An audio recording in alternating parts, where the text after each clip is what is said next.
एक काफी important rule मैं आपको बताने वाला हूं। मॉक टेस्ट सॉल्व करने का एक रूल होता है, एक रूल फॉलो करते हैं सारे टॉपर्स, जितने सारे टॉपर्स है। ये 5 पॉइंट ध्यान में रखना, कभी भी आप मॉक टेस्ट सॉल्व करने जा रहे हो हमेशा ये 5 पॉइंट याद रखना, अपने दिमाग में रखना। यहाँ पे अगर आपने शॉर्ट नोट्स भी नहीं बनाए होंगे तो यहाँ पे आप सभी स्टूडेंट्स को देखो ऐसे एक पीडीएफ मिलेगा, जहाँ पे देखो इलेक्ट्रोकेमिस्ट्री के सारे फॉर्मुलेस आपको एक ही इसमें मिल जाएंगे, इलेक्ट्रोकेमिस्ट्री के मिल जाएंगे। एक हैबिट बननी चाहिए आपको मॉक टेस्ट सॉल्व करने की, बस उतना ही चाहिए, क्योंकि बाद में जब एग्जाम देने जाओगे ना तो आपको वो नर्वसनेस फील वगैरह नहीं होगी, क्योंकि आप ऑलरेडी इतने सारे मॉक टेस्ट देते आ रहे हो। So hi everyone, this is Sameer. Welcome to this 21 days challenge series. आज हमारा डे 13 है। कल वीडियो अपलोड नहीं कर पाया बिकॉज कल मेरा एग्जाम था, एंड फिर भी मैंने आप सभी स्टूडेंट्स को कम्युनिटी पोस्ट पे आप सभी स्टूडेंट्स को टारगेट मैंने दे दिया था कि आपको कल के दिन जो है कौन कौन से चैप्टर को प्रिपेयर करने थे। केमिस्ट्री का एक, मैथ्स का एक दिया था मैंने। आई होप सो आप सभी स्टूडेंट्स ने कल के टारगेट को हॉनेस्टी के साथ कंप्लीट किया होगा। आज 2 अप्रैल है और 2 मई से आप सभी स्टूडेंट्स के एग्जाम स्टार्ट होने वाले हैं। अगर देखा जाए तो 30 डेज रिमेनिंग है, बट प्रैक्टिकली थोड़ा सोचोगे 22 अप्रैल से पीसीबी वालों का एग्जाम स्टार्ट हो रहा है, तो 20 दिन ही बाकी है हमारे पास। उस 20 दिन में ही हमको जो भी रिमेनिंग सिलेबस है, जो कुछ रिमेनिंग है, वो सब कुछ 20 दिन में ही निपटा देना है। और बाकी के जो 10 दिन रहेंगे ना, वो 10 दिन में जो कुछ पढ़ा है बस उसी को रिवाइज करते रहना है और बस फुल लेंथ टेस्ट देना है। और आज का वीडियो भी काफी इंपॉर्टेंट होने वाला है। आज मैं आपको बताऊंगा, अगर कोई स्टूडेंट का स्कोर फुल लेंथ टेस्ट में या फिर मॉक टेस्ट में कम आ रहा है एंड वो चाहता है कि अपने आप को इंप्रूव करे, तो वो कैसे इंप्रूव कर सकता है एंड मॉक टेस्ट आपको कैसे अटेम्प्ट करना है। और आज एक काफी अच्छा रूल मैं आपको बताने वाला हूँ, एक काफी इंपॉर्टेंट रूल मैं आपको बताने वाला हूँ। मॉक टेस्ट सॉल्व करने का एक रूल होता है, एक रूल फॉलो करते हैं सारे टॉपर्स, जितने सारे टॉपर्स है, जितने सारे स्टेट रैंकर्स है, एक रूल को फॉलो करते हैं। वो रूल को हम लोग थोड़ा स्टडी करेंगे एंड उस हिसाब से आज अपना मॉक टेस्ट देना।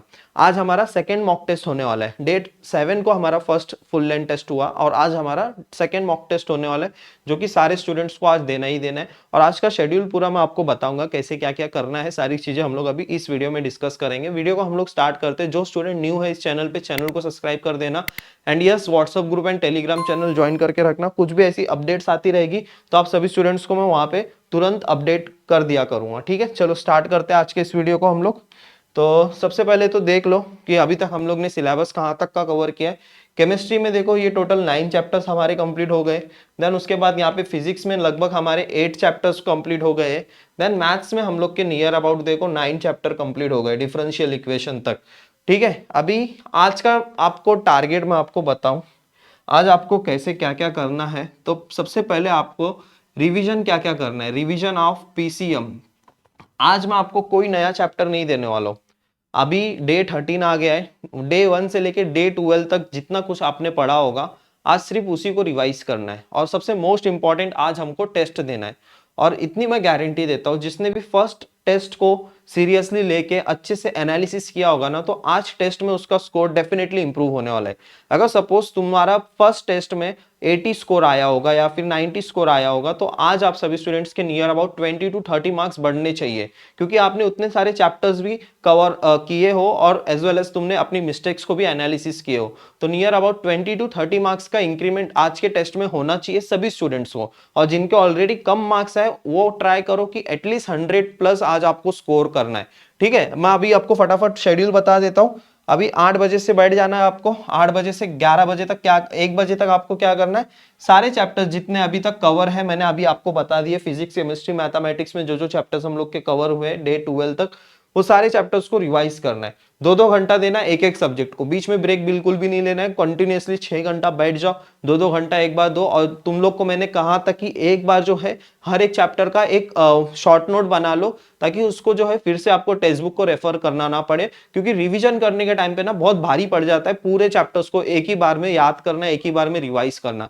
तो इसलिए 1 पेज स्ट्रेटजी मैंने तुमने डे 1 को ही बता दी थी कि 1 पेज स्ट्रेटजी को फॉलो करो, 1 पेज पे ही सारे फॉर्मूलेस लिखो। तो कैसे आपका रिवीजन जो है एक चैप्टर का 15 से 20 मिनट में हो जाता है।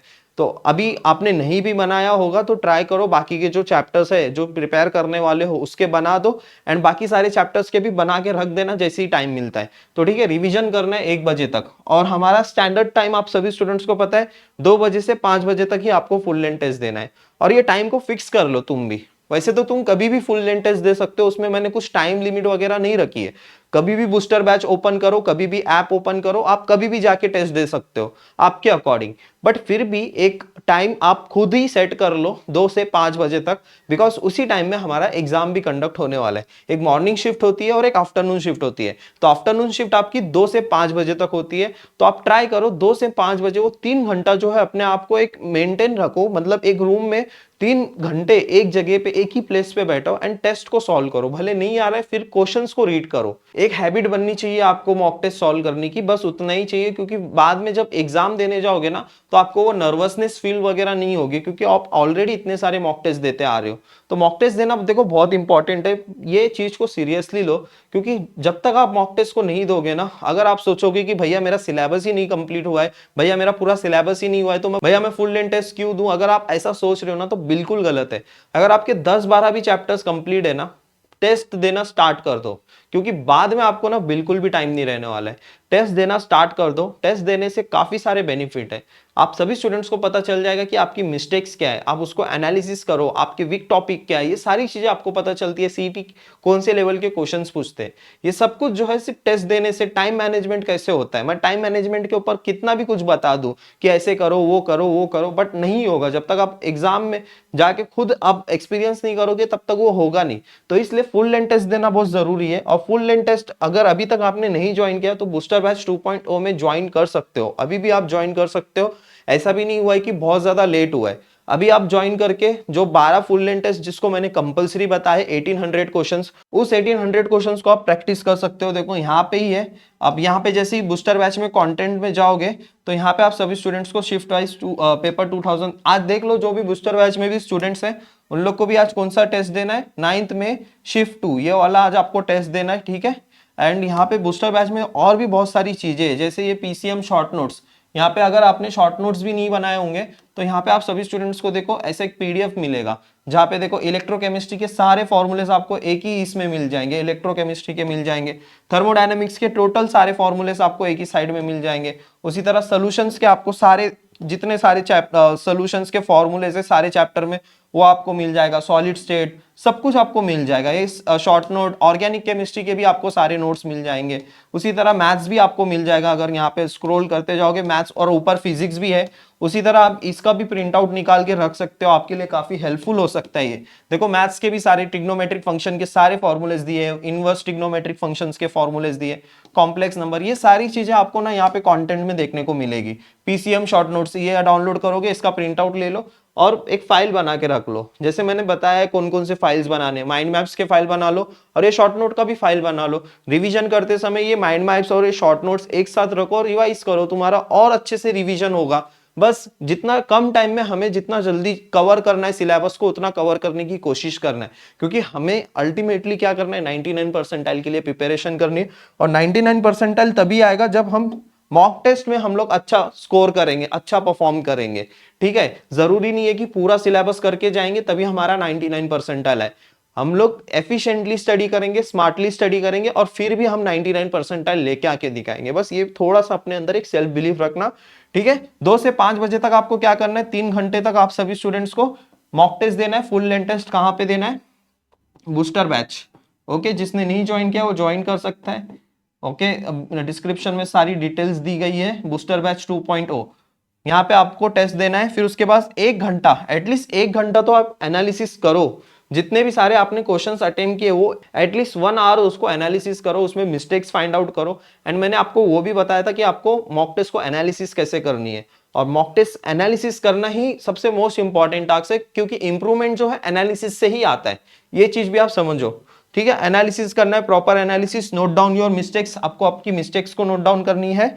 Then revision of maths, revision of maths में आप हम लोग ने कैलकुलस को स्टार्ट किया है, डिफरेंशिएशन, एओडी, डिफरेंशियल इक्वेशन, ये 3 चैप्टर आपको आज अच्छे से रिवाइज करना है। पार्ट 2 के जो 3 चैप्टर है ना, differentiation, AOD and differential equation, ये 5 चैप्टर अच्छे से रिवाइज करो। और एक दिन हम लोग integration and application of definite integration, वो सारी चीजें 1 या 2 दिन में हम लोग मोस्टली उसको भी वाइंड अप कर देंगे, तो मैथ्स हमारा पहले ही कवर हो जाएगा। और पहले ही मैं क्या कर रहा हूँ, पहले मैथ्स को ही हम लोग फोकस कर रहे हैं, क्योंकि मैथ्स सबसे ज्यादा हाई वेटेज एंड मैथ्स में ही हमको सबसे ज्यादा मार्क्स लाने का ट्राई करना है, क्योंकि वहीं से हमारा परसेंटाइल इंक्रीज होने वाला है। ओके।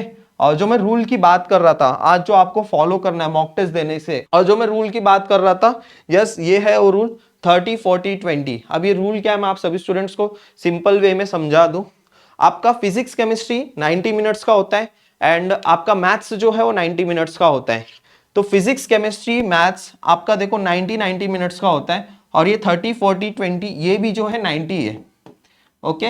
अभी यहाँ पे क्या करना होता है 30-40-20 रूल्स में, अभी जो 30 मिनट्स है, अभी 30 मिनट्स आपको क्या करने होते हैं, अभी 30 मिनट्स में जो है सिर्फ और सिर्फ इजी क्वेश्चंस को डील करना होता है। 30 मिनट में आप इजी क्वेश्चंस को डील करो। ओके। और ये ऐसा वैसा रूल नहीं है, अगर आप एक बार अप्लाई करोगे और इसको थोड़ा सा समझोगे ना इस रूल को, और इस रूल को अप्लाई करके आप मॉक टेस्ट दोगे ना, तो देन देखना आपका कितना टाइम से पहले ही आपका पेपर भी कंप्लीट हो जाएगा एंड आपकी एक्यूरेसी भी जो है काफी हद तक अच्छी हो जाएगी एंड आपका स्कोर भी काफी हद तक अच्छा आएगा। अभी 40 क्या है, 40 में आपको क्या करना है, मॉडरेट लेवल के क्वेश्चंस करने हैं। क्या करने हैं, मॉडरेट लेवल के क्वेश्चंस आपको 40 मिनट्स में, आपको नेक्स्ट 40 मिनट्स में सॉल्व करने। एंड ये लास्ट के जो 20 मिनट्स है जिसमें डिफिकल्ट क्वेश्चंस या तो फिर लेंथी क्वेश्चंस जिसमें आपको टाइम लग रहा है सॉल्व करने। तो ये ऐसा 30-40 रूल है जिसको आपको फॉलो करना है। लास्ट ईयर सारे स्टूडेंट्स को यही रूल बताया था एंड सारे स्टूडेंट्स ने ये रूल फॉलो करके टाइम से पहले अपना पेपर कंप्लीट कर लिया। अभी ऐसा होता है ना कि बहुत सारे अनअटेम्प्टेड क्वेश्चंस रह जाते हैं या फिर आपका पूरा पेपर नहीं कंप्लीट होता है, बट लेकिन अगर आपने ये फॉलो कर लिया, पहले 30 मिनट्स में सिर्फ इजी क्वेश्चंस को सॉल्व कर लो। आपका थोड़ा सा अगर ऐसा लग रहा है कि उसमें कैलकुलेशन है ऐसा वैसा है, तो मॉडरेट लेवल में जब 40 मिनट्स में आप सॉल्व करोगे वहां पे आप उसको सॉल्व कर लेना। देन 20 मिनट्स में सिर्फ डिफिकल्ट क्वेश्चंस को सॉल्व करना। ये फिजिक्स केमिस्ट्री मैथमेटिक्स तीनों सब्जेक्ट के लिए एप्लीकेबल होता है। फिजिक्स एंड केमिस्ट्री में आप क्या कर सकते हो, केमिस्ट्री से स्टार्ट कर सकते हो, यहाँ पे मैंने वो भी बताया कि कैसे आप कर सकते हो। आप स्टार्ट विथ केमिस्ट्री सब्जेक्ट। अब ये केमिस्ट्री सब्जेक्ट क्यों मैं बोल रहा हूँ, क्योंकि केमिस्ट्री एज कंपैरेटिवली फिजिक्स से इजी आता है। तो स्टार्टिंग के ही आपके 20 to 25 मिनट्स में आपके केमिस्ट्री के सारे easy questions as well as physics के थोड़े बहुत इजी क्वेश्चन सॉल्व हो जाने चाहिए स्टार्टिंग के 25 to 30 मिनट्स में। तो केमिस्ट्री से स्टार्ट करो। केमिस्ट्री में बहुत सारे थ्योरेटिकल क्वेश्चंस आते हैं और बहुत सारे इजी न्यूमेरिकल्स आते हैं, बहुत सारे इजी क्वेश्चंस होते हैं। तो आपका केमिस्ट्री में एक बार अगर आपका कॉन्फिडेंस बिल्ड हो गया ना, तो बाकी सारे क्वेश्चंस भी आप इजीली सॉल्व करते हो। अगर स्टार्टिंग में ही आपको ऐसे 2-3 क्वेश्चंस ऐसे आ गए जिसमें तुम सॉल्व ही नहीं कर पा रहे हो, उसमें क्वेश्चन ही नहीं समझ में आ रहा है, या फिर ऐसे चैप्टर के आ गए जो तुमने प्रिपेयर ही नहीं किए, तो उसमें पूरा कॉन्फिडेंस लो हो जाता है और वो जो कॉन्फिडेंस आपका लो होता है वो पूरे पेपर में अफेक्ट करता है एंड आपके पूरे मार्क्स पे अफेक्ट करता है। इस वजह से क्या करो, start with easy subject. Okay. Then उसके बाद स्किप लेंथी क्वेश्चंस और डिफिकल्ट क्वेश्चन। फॉलो 30-40 रूल्स, ये इंपॉर्टेंट है।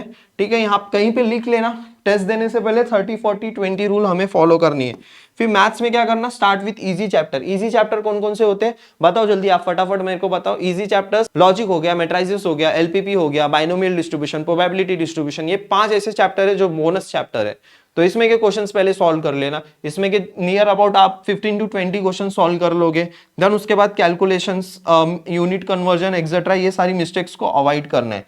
ऐसे करके आज आपको आपका मॉक टेस्ट को सॉल्व करना है। ठीक है, ये 5 पॉइंट ध्यान में रखना। कभी भी आप मॉक टेस्ट सॉल्व करने जा रहे हो हमेशा ये 5 पॉइंट याद रखना, अपने दिमाग में रखना। आपसे कोई गलती नहीं होगी एंड आपका स्कोर भी जो है काफी हद तक इंप्रूव होगा। ओके, आई होप सो सारे पॉइंट्स अभी क्लियर हो गए होंगे। आज क्या क्या करना है वो भी सारी चीजें आप सभी स्टूडेंट्स को समझ गई होगी। एनालिसिस कैसे करनी है वो ऑलरेडी मैंने आपको बताई है। ठीक है, अभी मैं इस पर ज्यादा डिस्कस नहीं करूंगा। देन ट्राई करो आज अपना फुल लेंथ टेस्ट कंप्लीट करने का and as well as revision भी करना है। आज कोई नया टॉपिक नहीं करना है। ठीक है, जो याद किया है उसी को रिवाइज करते रहो। ठीक है, ऐसा ना हो कि सिर्फ अब चैप्टर कवर करते जा रहे हैं और पीछे का सब भूलते जा रहे हैं, ऐसा नहीं होना चाहिए। ओके, बूस्टर बैच की सारी डिटेल्स है। 399 रुपीज में आप सभी स्टूडेंट्स को ये बैच मिल रहा है। जो स्टूडेंट इंटरेस्टेड है, जो स्टूडेंट्स अभी तक नहीं ज्वाइन किए, ज्वाइन कर लो, अभी भी लेट नहीं है। अभी भी आप ज्वाइन करके सारे टेस्ट को अटेम्प्ट कर सकते हो। और जो 1800 क्वेश्चंस है, जितने सारे मेरे बूस्टर बैच में स्टूडेंट्स हैं उन सभी स्टूडेंट्स को वो 1800 क्वेश्चंस तो किसी भी तरह तुमको नींद से भी उठा के अगर कोई भी क्वेश्चन दे तो वो क्वेश्चन आपको सॉल्व करने आना चाहिए, क्योंकि वहीं से हमको जो है नियर अबाउट 95 परसेंटाइल की प्रिपरेशन कवर हो जाती है।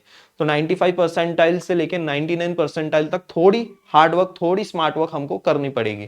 तो सारी डिटेल्स आपको यहाँ पे देखने को मिल जाएगी। Okay, then rising education app के थ्रू आप ज्वाइन कर सकते हो इस बैच में। आई होप सारी चीजें क्लियर हो गई होगी। अगर आपको कुछ डाउट्स है तो कमेंट सेक्शन में पूछ सकते हो। अगर अभी and all the very best आज के मॉक टेस्ट के लिए। ट्राई करना मैक्सिमम स्कोर करने का, एंड बिल्कुल भी टेंशन लेने की जरूरत नहीं है। जो भी स्कोर आएगा जस्ट एक्सेप्ट इट और मुझे मैसेज भी कर देना इतना इतना स्कोर आया भैया, ठीक है। ऑल द वेरी बेस्ट मेरी तरफ से, थैंक यू सो मच।